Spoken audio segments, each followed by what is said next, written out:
नमस्कार दोस्तों, मेरा नाम है शैलेंद्र। आज की वीडियो में हम चेक करेंगे कि कैसे दो स्ट्रिंग्स को आइडेंटिफाई किया जाए कि वो आइसोमॉर्फिक स्ट्रिंग्स हैं या नहीं। तो हमारे पास दो स्ट्रिंग्स हैं, इनपुट 1 और इनपुट 2, एग और एन।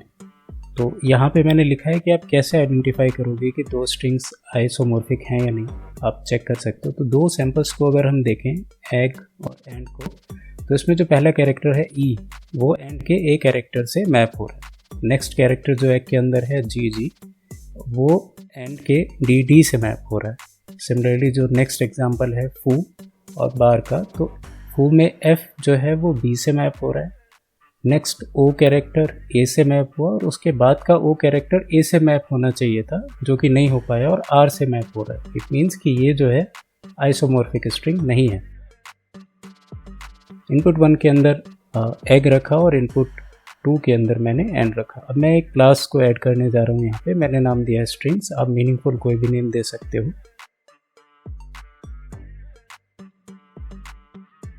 एक्सेस स्पेसिफायर मैंने चेंज किया पब्लिक।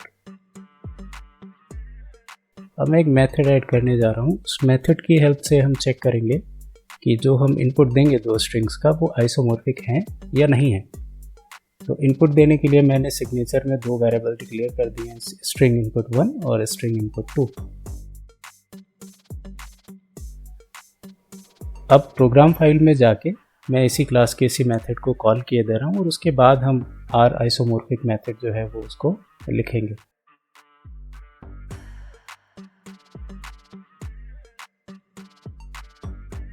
सो पहली कंडीशन है कि हमें चेक करना होगा कि जो स्ट्रिंग्स हमें मिली हैं उनकी लेंथ इक्विवेलेंट है कि नहीं। अगर उनकी लेंथ इक्विवेलेंट है तो हम आगे दूसरी कंडीशन के साथ प्रोसीड करेंगे। तो दूसरी कंडीशन में हम चेक करेंगे कि अब जो इनपुटेड स्ट्रिंग्स हैं हमारी, वो आइसोमॉर्फिक हैं या नहीं।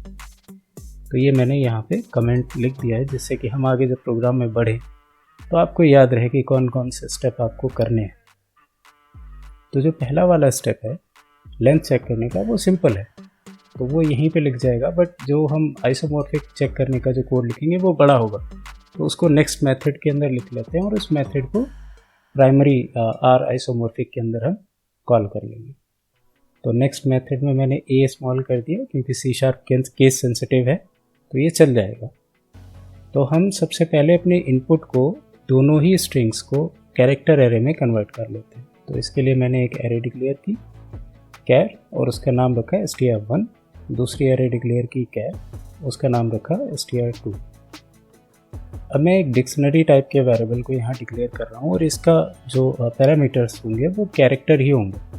तो आप कोई भी इसको मीनिंगफुल नेम दे दो, जैसे कि मैंने नाम दिया है कैर काउंट। ये जो मैंने न्यू लिखने के बाद पैरेंथेसिस का यूज़ किया, ये सी शार्प का नया फीचर है। अगर आपके विजुअल स्टूडियो में ये नहीं चलता है तो आप new and space dictionary angle bracket char लिख के पैरेंथेसिस का यूज़ कर सकते हो। अब मैंने यहाँ पे एक कैरेक्टर वेरिएबल डिक्लेयर किया, फिर मैं अब फॉर लूप लिख रहा हूँ इसके अंदर, क्योंकि मुझे अब कंडीशन सेट करनी है। हर एक कैरेक्टर के ऊपर जाके उसको नेक्स्ट स्ट्रिंग से मैच कराना है। तो मैंने इफ कंडीशन लगा के लिखा कैर काउंट डॉट कंटेन्स की, और इसके अंदर दो कंडीशन और चेक की कि पहला str1 जो है उसका i इंडेक्स वो की कंटेन कर रहा है नहीं, and char count dot try get value. तो अब मैं उसी इंडेक्स के ऊपर जो भी मुझे वैल्यू मिलेगी वो मैं, जो मैंने ऊपर कैरेक्टर सी वेरिएबल डिक्लेयर किया था, उसके अंदर मैं पुश करा रहा हूँ। अब यहाँ पे एक इफ कंडीशन मैं और लगा रहा हूँ और चेक कर रहा हूँ कि जो हमारा आउटपुट गया है उस कैरेक्टर का सी में, वो str2 के i इंडेक्स की वैल्यू के इक्विवेलेंट है या नहीं है। और उसके बेसिस पे मैंने रिटर्न कराया फॉल्स, क्योंकि ये इनलाइन था, एक ही स्टेटमेंट थी इफ के अंदर, तो मैंने जो कर्ली ब्रेसेस हैं उनको डिलीट कर दी। अब एक एल्स इफ कंडीशन में यहाँ पे लिख रहा हूँ। तो मैंने वेरिएबल यूज़ किया not char count dot contains की string 2 index i। It means कि मैं स्ट्रिंग 2 की जो i इंडेक्स है उसके कैरेक्टर को फैच कर रहा हूँ। अगर ऐसा नहीं है तो फिर कैर काउंट डॉट ऐड, मतलब जो हमारा कैर काउंट जो डिक्शनरी है तो उसमें हमें क्या ऐड कराना है, स्ट्रिंग 1 के i इंडेक्स की वैल्यू को और स्ट्रिंग 2 की i इंडेक्स की वैल्यू। और लास्ट में एल्स स्टेटमेंट जिसमें हमने फॉल्स रिटर्न करा दी। अभी ये जो मेथड है वो हमको एरर दे रहा है। तो ये कह रहा है, अगर आप टूल टिप दोबारा देखो, कि हमारे प्रोग्राम के सारे जो रिटर्न हैं वो सही नहीं है, हमको रिटर्न नहीं मिल पा रहा है हर जगह से। तो मैंने लास्ट में ट्रू रिटर्न करा दिया क्योंकि बाकी स्टेटमेंट हमारी फॉल्स रिटर्न करा रहे हैं। ये लॉजिक नहीं है, प्रोग्राम इस तरीके से लिखा है कि अगर मैच नहीं हो रहा तो फॉल्स होगा और फाइनली हम ट्रू रिटर्न करा रहे हैं। तो हम मेन मेथड के अंदर आते हैं आर आइसोमॉर्फिक में। यहाँ हमने पहली स्टेटमेंट जो थी लेंथ चेक करने की वो लिख दी। अब नेक्स्ट कंडीशन है एंड, तो एंड का सिंबल लिख दिया। इसके बाद अब हम आर आइसोमॉर्फिक जो मेथड हमने प्राइवेट नीचे लिखा उसको हम ऊपर कॉल कर, इसके इनपुट में हम इनपुट 1 और इनपुट 2 दे देंगे सिग्नेचर्स के लिए। तो ये हमारी जो हमने एल्गोरिदम लिखी थी उस तरीके से हमने इसको यहाँ पे लिखा। अब इसको इनलाइन कर देते हैं तो ये थोड़ा देखने में अच्छा लगेगा।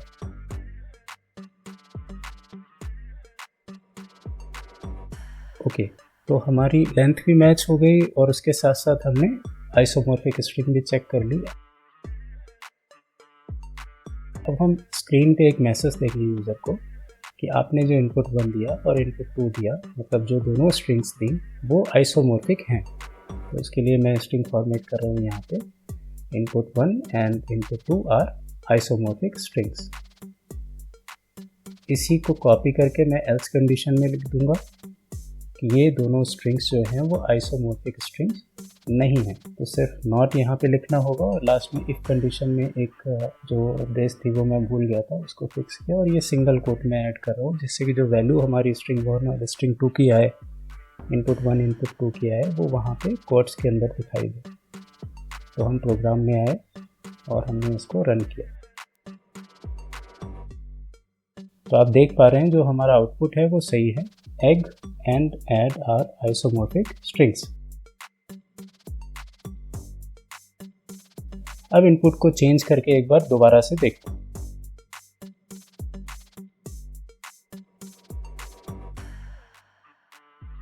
तो इनपुट 1 हमने फू लिखा और इनपुट 2 में हमने बार लिखा। तो जैसा कि आप स्क्रीन पे देख पा रहे हैं, ये जो इनपुट फू और इनपुट बार है ये मैच नहीं हो रहा है। तो वो उसने बता दिया कि ये आइसोमॉर्फिक स्ट्रिंग नहीं है। अब एक बार लेंथ का चेक कर लेते हैं। तो इनपुट 1 में हमने फू लिखा और इनपुट 2 के अंदर हमने सिर्फ एक कैरेक्टर लिखा विच इज बी, और इसको रन करा के देख। तो ये भी आइसोमॉर्फिक स्ट्रिंग नहीं है। अब दोबारा से एक इनपुट चेंज करते हैं। फर्स्ट इनपुट 1 में मैंने लिखा ए बी और इनपुट 2 में लिखा एक्स एक्स वाई, तो ये आइसोमॉर्फिक स्ट्रिंग है।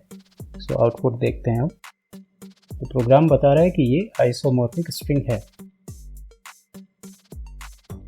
आज की वीडियो में इतना ही। वीडियो देखते रहिए। धन्यवाद।